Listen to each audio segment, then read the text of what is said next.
जी गुरु जी, राधे राधे।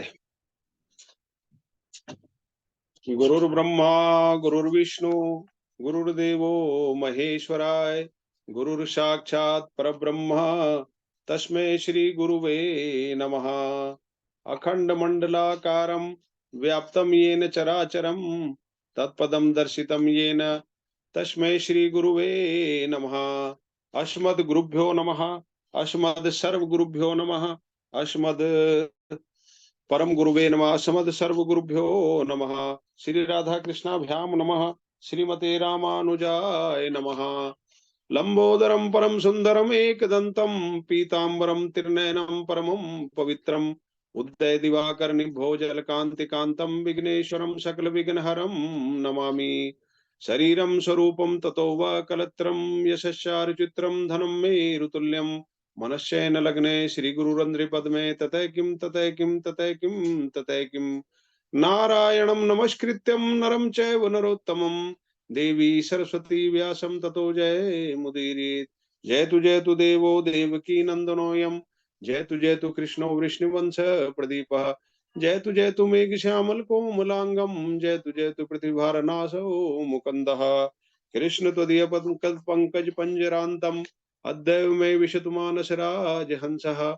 प्राण प्रियाण समय कफवात पित्ते कंठावरोधन विदो समरणं कुतस्ते। वरहा पीडम नटवर वपु कर्णियो कर्णिकारं बिभ्रदवासा कनक कपिशं वैजंती च मालाम्। रंध्रान वेणोरधर सुदिया पूरयन गोप वृंदये, विंदारण्य सुभद्रमणं पराविशद गीत कीर्ति। ध्याये नित्यं महेशं रजतगिरिनिभं चारुचंद्रावतंसं, रत्नाकल्पोज्ज्वलांगं परशुमृग वराभीतिहस्तं प्रसन्नं, पद्मासीनं समन्तात् स्तुतममरगणैर्व्याधकृतिं वशानं, विश्वाद्यं विश्वबीजनिखिलवैहरं पंचवक्त्रं त्रिनेत्रं। रामाय रामभद्राय रामचंद्राय वेदिसे, श्री रघुनाथाय नाथाय सीताय पते नमः। अंजनानंदनम वीरम जानकी शोकनाशनम कपीशमक्ष हंतारम वंदे लंका भयंकरम। मूकं करोति वाचालं पंगुं लंघयते गिरिं, यत्कृपातमहं वन्दे परमानन्दं माधवम्। भक्त भक्ति भगवंत गुरु चतुर नाम वपु एक, इनके पद वंदन किए नाशत विघ्न अनेक। बोलिए सदाम्ब सदा शिव भगवान की जय। परम मंगल में परात्पर परब्रह्म परम पिता परमात्मा अकारण करुणा वर्णालय अकारण करुणाकार अचिंत्य कल्याण गुणगण निधान सर्वेश्वर सर्वाधिपति श्रेष्ठ आचरणमान प्रजा के सुखदाता एवं संहार करता पार्वती नाथ प्रथमादि गणों के स्वामिन आकाश आदि अष्ट मूर्तियों वाले विश्व रूप विज्ञान के पूर्ण ज्ञाता देवादिदेव त्रिनेत्रधारी दुष्स्वप्न नाशक पंच तत्वोत्पादक विश्वेश्वर मंगल करता आदि अंत रहित सबके कारण श्री सांब सदाशिव भगवान के चरणों में कोटिशय नमन नतमस्तक वंदन एवं अभिनंदन। परा अम्बा भगवती जगदीश्वरी शंकर शिव प्राण वल्लभा आदि जगत में व्याप्त रहने वाली जगत की आधार भूता परम शक्ति श्री जगदम्बा मां पर पार्वती के चरणों में कोटि कोटि प्रणाम। समस्त भूतादिक सिया राम में सब जग जानी करहु प्रणाम जो जुग पानी। समुपस्थित भगवत भक्त शिव कथा अनुरागी सज्जनों, भक्तिमयी मात्र शक्ति भगनी बांधो, भगवत चरण चंचरीक भगवत पादार विंद मकरंद रस पिपासु सुधिजन भुवि भावुक रसिका वृंद जन।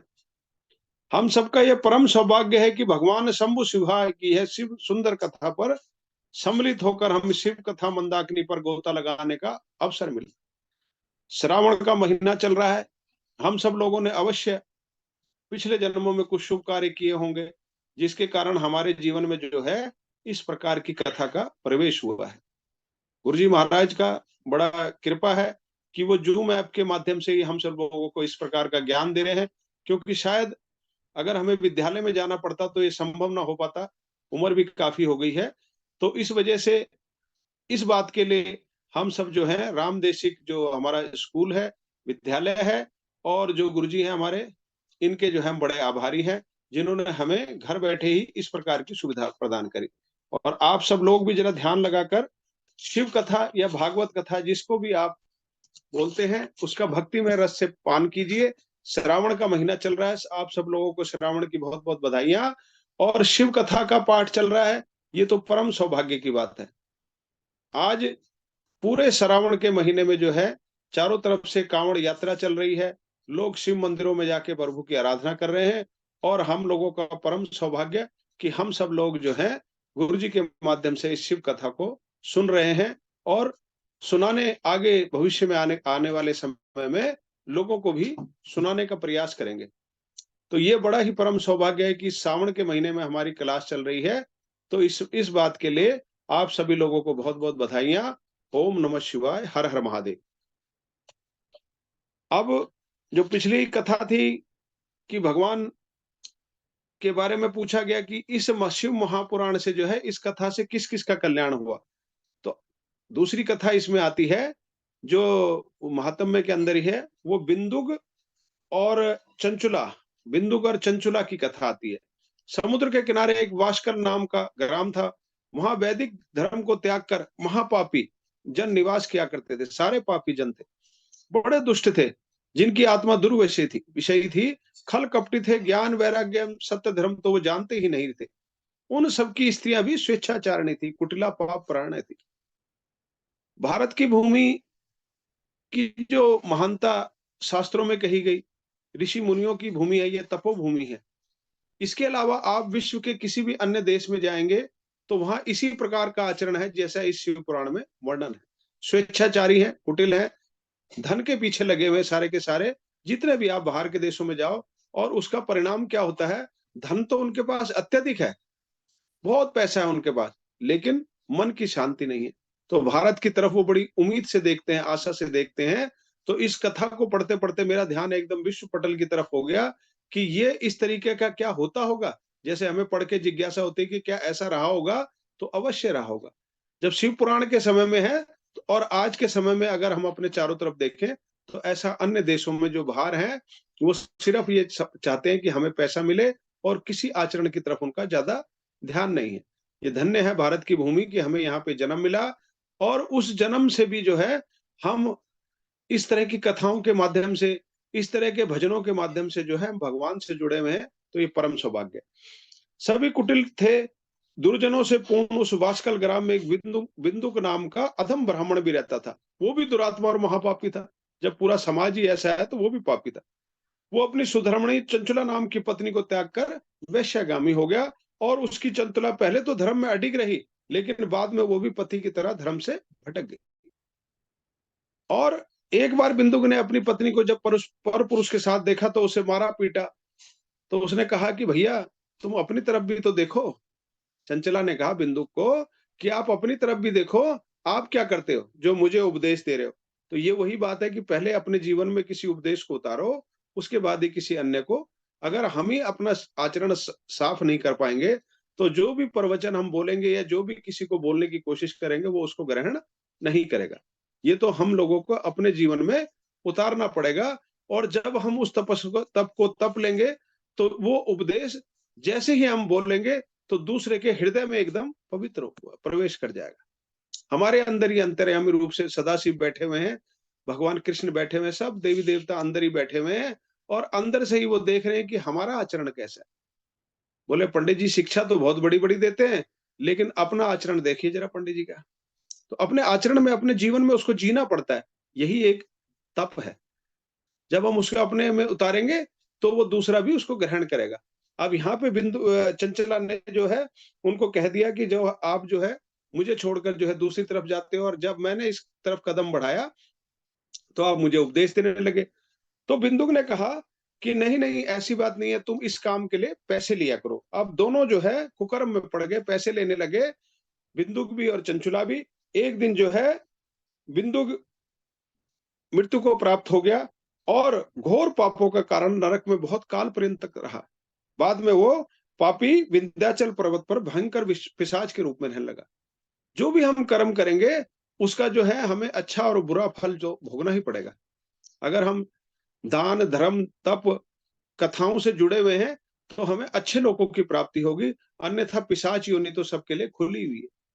हर दूसरा आदमी जो पाप आचरण में लगा हुआ है इस कलयुग में, उसने पिशाच योनि में जाना उसका निश्चित है। तो बिंदु जो चला गया पिशाच योनि में, और चंचला जो है पर पुरुषों के साथ घर में रहेगी। एक दिन दैव योग से उसका कोई पुण्य उदय हुआ और नारी बंधुओं के साथ वो गोकर्ण क्षेत्र में आ गए, जहां पर एक ब्राह्मण देवता जो है शिव पुराण का पाठ कर रहे थे। उसने शिव पुराण को सुना। कथा सुनते सुनते ही जो है उसको अपने पापों की याद। अब देखिए कथा क्या कर रही है भगवान की कथा, कि पापी से भी पापी आदमी जब उस आभा मंडल में आ रहा है। एक वैज्ञानिकों ने खोज करी कि हमारे शरीर के चारों तरफ एक आभा मंडल होता है। तो ऋषि मुनियों को जो आभा मंडल होता है, जो आपने देखा होगा देवी देवताओं के फोटो के पीछे जो है एक प्रकाश का एक चक्र सा बना होता है, उसको आभा मंडल कहते हैं। तो वो आभा मंडल जो तपस्वी होते हैं उनका इतना फैला हुआ होता है, कई किलोमीटर के अंदर जो है शेर और बकरी अपना आचरण छोड़कर शांत हो जाते हैं। जैसे ही उस महात्मा के तप के प्रभाव क्षेत्र में आते हैं, वो उसके आभा मंडल में आते हैं, शांत हो जाते हैं। तो अब ये कथा के आभा मंडल में जब चंचला घुसी, तो उसको पुराने याद आने लगे कि कथा का आभा मंडल चल रहा है, देवी देवताओं का आह्वान हो रहा है, पीठ हो रही है, पीठ बनी हुई है, अलग अलग वेदियां बनी हुई है, विभिन्न देवताओं का पूजन हो रहा है। तो बड़ी पवित्र धरती हो गई। भगवान शिव का कैलाश पर्वती वहां पे उतरा हुआ है, सभी देवी देवता वहां पे आए हुए हैं। तो उसको अपने पाप याद आने लगे। कथा समाप्त हो गई, श्रोतागण चले गए। तो डरते डरते जो है शिव कथावाचक के पास जा पहुंची और बोली, क्या बोली, महाराज त्वमेव मे गुरु ब्रह्मस्त्वं माता त्वं पितासि च उद्धरो धर्मादीनां त्वमेव शरणं गताम। क्या बोली, आप ही मेरे गुरु हैं, आप ही पिता हैं, आप ही माता हैं, आपकी शरण में आई हूं, मुझ दीन अबला का उद्धार कीजिए। अब देखिए भगवान और गुरु महात्मा जो संत महात्मा है वो क्या कहते हैं कि अगर कोई अतिशय पापी भी है और वो भी अगर एक बारी भगवान की शरण में आ जाए, पश्चाताप के आंसू बहा ले, तो उसके पापों का कुछ ना कुछ भगवान हल निकालते हैं। अब जो है ब्राह्मण बोले, मुझे प्रसन्नता है कि तुझे समय पर ज्ञान हो गया। यह सब सदा शिव की ही कृपा है। तेरे ऊपर भगवान शिव की कृपा हुई है। भगवान शिव के लिए आजकल लोग कहते हैं ना, एक लोटा जल और सब समस्याओं का हल। आजकल मैं बहुत सुन रहा हूँ इसको, शिव कथा वाले इस कथा को इसको बार बार बोलते हैं इसको, कि एक लोटा जल हर समस्या का हल।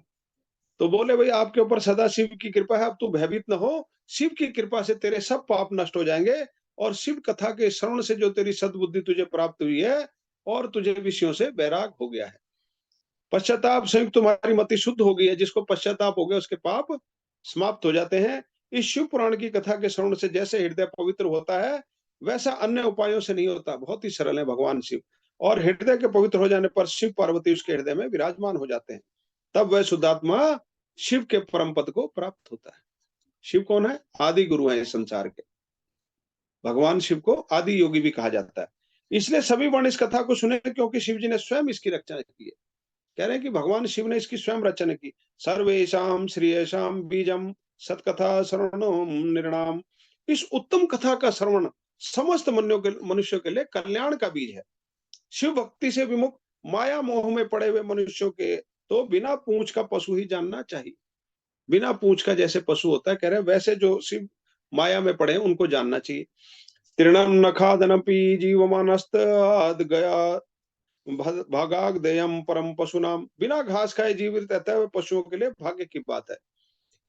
हे ब्राह्मणी, तू भी पवित्र परम पवित्र कथा सुनकर विषयों से मन को हटा ले। अब तक जो गलतियां हुई वो हो गई।